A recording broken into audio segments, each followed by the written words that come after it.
Platform नहीं है जहां पर A2 मोटिवेशन या फिर अरविंद अरोड़ा के वीडियोस पहुंचे ना हो। आज मैं आपको बताने वाला हूं मेरी स्टोरी में कि मैं यहां तक कैसे पहुंचा। आप जानना चाहते हैं?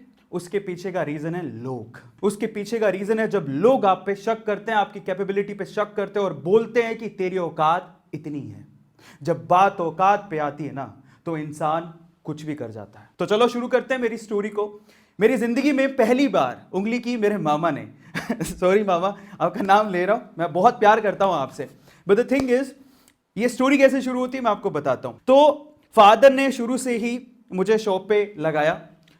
शॉप पे मैं साफ सफाई किया करता था, वहां पर छोटे मोटे काम किया करता था। अब बेसिकली हुआ कुछ यूं कि मैं 2 या 3 साल से लगातार शॉप पे जा रहा था। तो एक बार मैं मेरी मम्मा के साथ ननिहाल गए और जब ननिहाल में बैठे हुए थे तो ऐसी बात चलते चलते नानी ने पूछ लिया कि भाई तू क्या करेगा। तो उस टाइम पे मामा ने कहा कि ये तो दुकान ही बैठेगा और कहां जाएगा। तो मैंने कहा आपको कैसे पता? तो बोलता है कि तेरे पापा को हम जानते हैं, तू कल भी दुकान पे था, आज भी दुकान पे और कल भी दुकान पे बैठेगा। हालांकि मुझे भी दुकान पे ही बैठना था, लेकिन वो तो भगवान बन गए यार, मेरा फ्यूचर लिख रहे हैं, मेरा फ्यूचर लिख रहे हैं। अब यहीं से मुझे एहसास हुआ कि ये है मेरी लाइफ की पहली उंगली। मुझे माहिष्मती साम्राज्य चाहिए था, पर अब नहीं चाहिए। अब मैंने सोच लिया था कि मैं वापस आऊंगा, पढ़ाई करूंगा, दुकान गई तेल लेने, अब मुझे मेहनत करनी है और मेरे मामा को गलत प्रूफ करना है। पहली उंगली वाली स्टोरी खत्म होती है, मैं बाहर जाने को तैयार था, मेरे मामा को मैं गलत प्रूफ करने को तैयार था। अब होती है दूसरी उंगली, वो मेरे पापा ने की। I am sorry dad, I respect you a lot, but the thing is, अब दूसरी उंगली की कहानी सुनिए। एक्चुअली हुआ कुछ यूं कि मेरा सिलेक्शन हो गया, मुझे बाहर जाना था और मेरे मामा को गलत प्रूफ करना था। लेकिन फादर, अब इनको भी तो मनाना था, फीस कौन भरता। वहां से फादर ने बोला ठीक है, पर बहुत रूडली उन्होंने हाँ भर दी। पर उन्होंने बोला कि मेरे पास पैसे नहीं है तेरे फीस देने के, बहुत ज़्यादा फीस है, मेरे पास पैसे नहीं है। और एक्चुअली उनकी सिचुएशन भी ठीक थी, उनको लोन वोन लेना पसंद नहीं था और 2 बहनें थी, उनकी शादियां करनी थी। तो इन दैट केस यार वो इतनी फीस मेरे लिए, वो भी उनको लगता था कि इंजीनियरिंग का कोई फ्यूचर ही नहीं है, वो कैसे भरते हैं। सो मैंने कहा ठीक है, उसको भी मैं कुछ जुगाड़ करता हूँ। मेरे भैया हैं, उनके सजेशन के बाद मैंने एक एजुकेशन लोन लिया और एजुकेशन लोन लेने के बाद चेक मुझे मिला मेरी पहली फीस का। और जिस रात को मुझे जाना था उस बस की टिकट भी थी मेरे हाथ में। तो अब ये जो इंसिडेंट है बेसिकली मेरे फादर की उंगली करने का है। तब हुआ कुछ यूँ कि हम लोग बस स्टैंड पर खड़े हैं और मेरे फादर लगा भाई आने वाली है बस, थोड़ा और समझा लेता हूँ शायद रुक जाए। सो इन दैट केस पापा ने मुझे बहुत प्यार से बोला, जब 5 ही मिनट रह गए थे बस आने में और मैं अपना लगेज वगेज लेके खड़ा हुआ था। पापा साथ नहीं जा रहे थे, मैं अकेले ही जा रहा था और पहली बार जा रहा था इतने बड़े शहर जयपुर में, बहुत छोटी सिटी से निकल के। सो फादर बोलते हैं कि बेटा मेरी बात सुन। बहुत प्यार से बोला, मतलब वहां पे साम और दाम छोड़े नहीं उन्होंने। बोले कि देख बेटा, अभी तो अगर तू घर चलता है तो ये टिकट के 125 रुपए का नुकसान होगा, और अगर तू नहीं गया तो तेरी फीस ये जो दिख रही है ना, जो चेक लेके घूम रहा है, उसका भी नुकसान होगा, क्योंकि इंजीनियरिंग कोई वैल्यू नहीं है और तू कुछ कर नहीं पाएगा, इसलिए चल घर अभी भी सोच ले। मैंने कहा ये तो मेरी लाइफ की दूसरी उंगली है। अब तो उन्हें भी गलत प्रूव करना है। मैंने पापा को साफ साफ बोला, जिंदगी का मेरा डिसीजन है, गिरूंगा तो मैं आप पे ब्लेम नहीं करूंगा, ये मैं आपको वादा करता हूं। अब यहां से क्योंकि मुझे मेरे फादर को गलत प्रूफ करना था कि भाई वो जो बोल रहे हैं कि इंजीनियर कुछ नहीं कर सकता, इंजीनियरिंग से कुछ उखड़ता नहीं है, कुछ नहीं होता।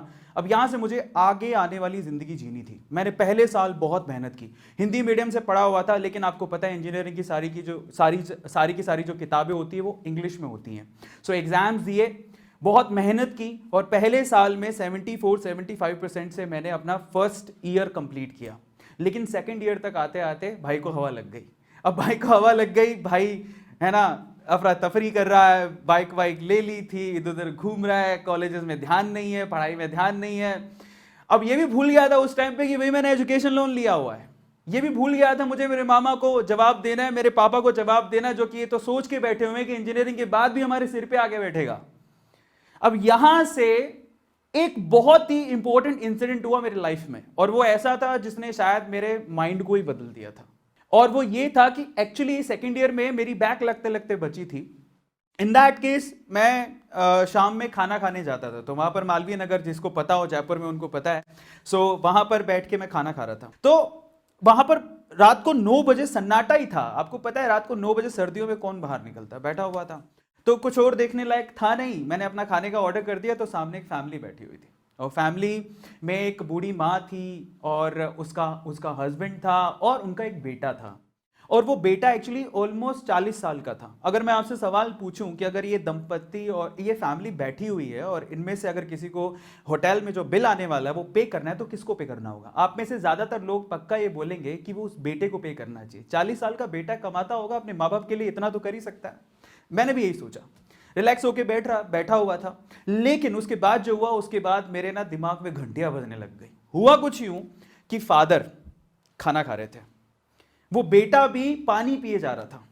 अब मुझे पता नहीं सिचुएशन क्या थी, पर वो बूढ़ी मां खड़ी हुई काउंटर पे गई, अपने ब्लाउज से पैसे निकाले और पे किए। मैं नहीं जानता उनकी सिचुएशन क्या थी, लेकिन वहां से घंटी जो दिमाग में बजी वो ये कि अरविंद अरोड़ा, अगर तेरी यही हालत रही तो एक दिन तू भी किसी अच्छे होटल में अपने मां बाप को खाना नहीं खिला पाएगा। निकल बाहर और कुछ कर। वहां से सेमेस्टर में मेरी बैक लगी थी। मेरी कॉलेज में जो इमेज थी वो पूरी तरह से खराब हो चुकी थी, क्योंकि बिल्कुल लफंडर हो चुका था मैं। क्लास में मेरे साथ कोई बैठता नहीं था।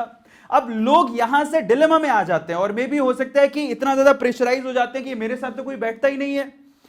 इतना ज्यादा सीरियस हो जाते हैं कि वो इंजीनियरिंग छोड़ने की बात भी सोच लेते हैं। मैंने भी सोची थी, मुझे लगा था कि यार मुझे इंजीनियरिंग छोड़ देनी चाहिए, लेकिन फिर दिमाग में आता था कि मैं बहुत कुछ बोल के आया हूं घर से, यार मैं नहीं जा सकता वापस। मैंने इसी सिचुएशन को, जहां पर मैं बिल्कुल गिरा हुआ था, इसको मैंने एडवांटेज के तौर पे लिया। सो वहां से मैंने अपना बिल्कुल ध्यान जो भटक गया था पूरा कंसंट्रेट किया स्टडीज के ऊपर और बिल्कुल फोकस कर लिया स्टडीज के ऊपर। फाइनली मेरी इंजीनियरिंग में जो सेकंड लास्ट सेमेस्टर था वो सिल्वर मेडल से मैंने खत्म किया और फाइनली जो लास्ट सेमेस्टर था और लास्ट इंजीनियरिंग पूरी कंप्लीट की मैंने ऑनर्स के साथ। मेरे हाथ में एक जॉब का लेटर भी था, मेरी जॉब लग चुकी थी, लेकिन प्रॉब्लम यह थी कि उसकी जो ज्वाइनिंग आने वाली थी वो आने वाली थी, हमारा सेमेस्टर खत्म हो गया था मई में, ज्वाइनिंग आने वाली थी फरवरी में।